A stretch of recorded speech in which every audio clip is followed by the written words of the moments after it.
In the end, I was required to apologize for disbelieving Meghan Markle, who I don't believe.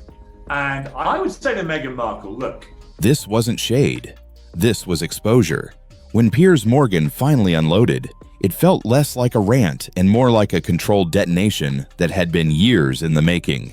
What insiders are calling the most brutal dismantling of Meghan Markle's carefully curated image didn't come with whispers or leaks. It arrived live, unapologetic, and devastatingly precise. The entertainment world hasn't stopped buzzing since. Executives, royal insiders, and gossip circles alike are quietly admitting what they've muttered behind closed doors for years. The facade cracked, and this time, the damage may be permanent. Sources close to Meghan say the fallout was immediate and visceral. Inside her sprawling Montecito mansion, the mood reportedly shifted from outrage to panic within hours. She was described as pacing endlessly, jaw clenched, phone glued to her hand, cycling through aides, PR consultants, and confidants as the reality sank in.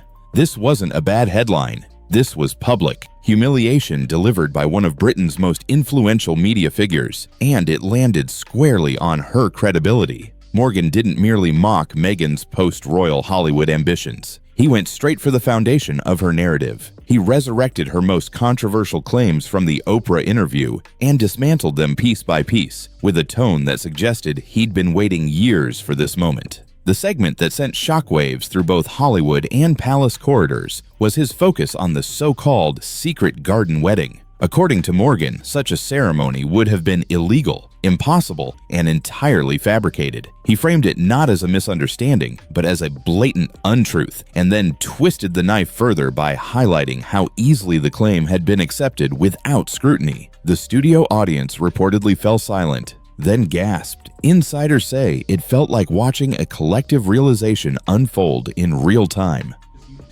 Is frankly nauseating. I mean, if overwhelmingly the palace is popular in the UK and Meghan is not popular, it's reported that she made a phone call. Morgan didn't yell. He didn't need to. He calmly framed Meghan's Oprah revelations as something far more strategic than emotional confession. Less vulnerability, more narrative warfare. Claims of racism, mental health struggles, and financial abandonment were reframed as calculated blows against the monarchy, delivered at a moment when public sympathy was at its peak. Behind the scenes, Meghan's inner circle reportedly spiraled. Calls were made. Emergency meetings convened. Damage control strategies were demanded, but insiders admit there was no clear fix this time. The segment had already gone viral. Clips were everywhere, and the nickname Morgan used, Princess Pinocchio, began circulating far beyond tabloids, whispered in royal hallways and increasingly Hollywood boardrooms. Industry insiders say the timing couldn't have been worse.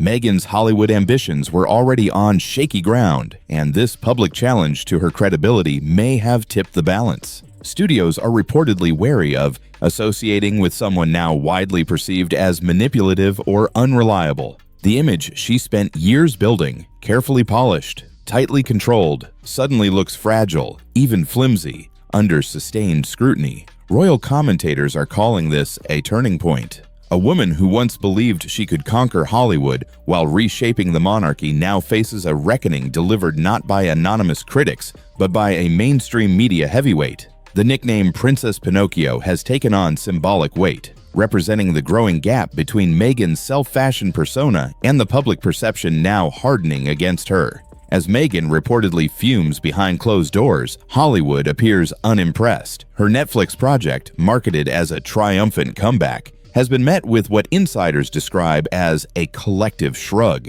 Executives allegedly view it less as a bold, creative statement and more as a vanity venture. Skepticism around her talent and professionalism has intensified, with one insider bluntly calling it self-indulgence disguised as reinvention. The Netflix deal was supposed to mark her transformation from royal exile to Hollywood power player. Instead, insiders say it's becoming her most conspicuous gamble. Executives reportedly worry that her presence overshadows the creative work itself, turning collaborative projects into personal PR exercises. The perception that Meghan believes she's the smartest person in every room, combined with Harry's reported immaturity, has made studios cautious, even dismissive. In entertainment circles, the Sussex brand is increasingly whispered about as high risk. toxic even. Since you left the show, were you disappointed that not enough people reached out? Doors aren't slamming shut publicly, but they're closing quietly. Advisors are warning clients to tread carefully. Association with the couple, once seen as glamorous, is now viewed as a potential liability. Social media sentiment reflects the shift. Analysts note a rise in mockery with phrases like Princess Pinocchio trending in niche online circles. Once loyal fans are questioning inconsistencies, timing, and intent. The Oprah interview, once hailed as groundbreaking, is now being re-examined as a masterclass in narrative manipulation rather than unfiltered truth. Hollywood insiders have grown less discreet in their criticism. Meghan is reportedly described as controlling, dismissive, and exhausting to work with. Harry, meanwhile, is said to compound the problem with behavior that borders on juvenile. Stories of him requesting hot chocolate during high-stakes meetings have become legendary behind closed doors. The perception is brutal, entitlement without substance. Public appearances aren't helping. The infamous Los Angeles Dodgers outing became a PR nightmare almost instantly. Sources describe Meghan bouncing around the luxury suite, performative and overly animated, while Harry sat rigid, disengaged, and visibly uncomfortable. Body language experts weighed in, calling the dynamic deeply mismatched and painfully revealing.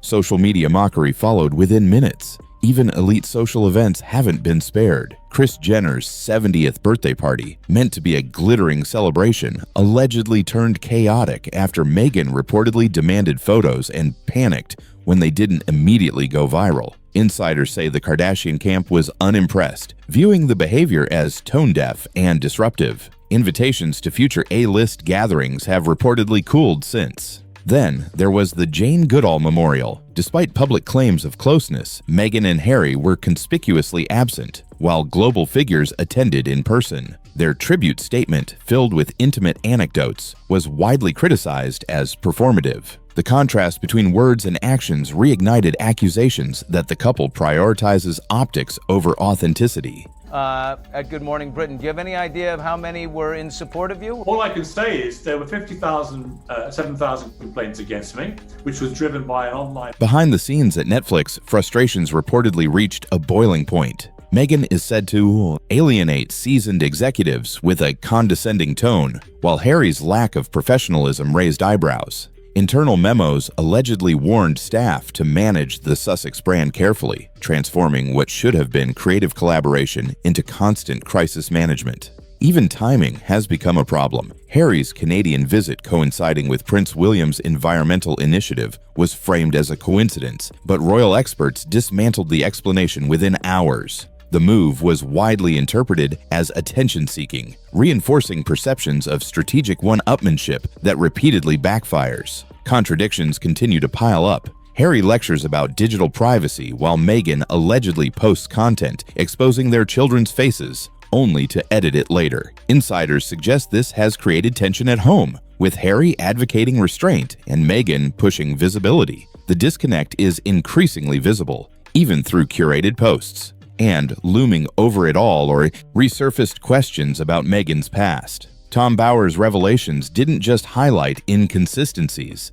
they suggested a life carefully edited to suit ambition at every stage. In Hollywood, that's common. In royal history, it's explosive. Once discrepancies emerged, silence followed, and silence only fueled curiosity. Internet sleuths went to work, pulling old interviews, records, and timelines.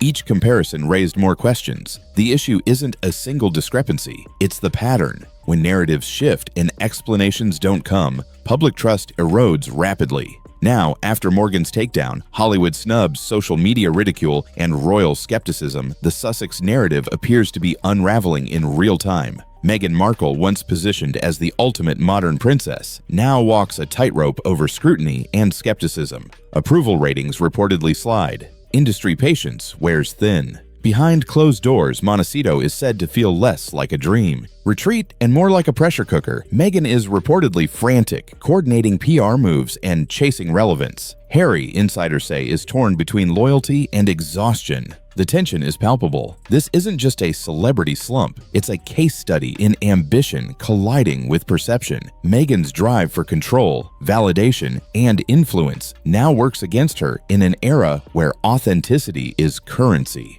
Every move is dissected, every silence questioned. The Sussex brand, once aspirational, now teeters between fascination and fatigue. Royal watchers, Hollywood insiders, and gossip circles are transfixed, not out of admiration but disbelief. Can the narrative be salvaged, or has the illusion finally shattered? One thing is certain, the world isn't looking away.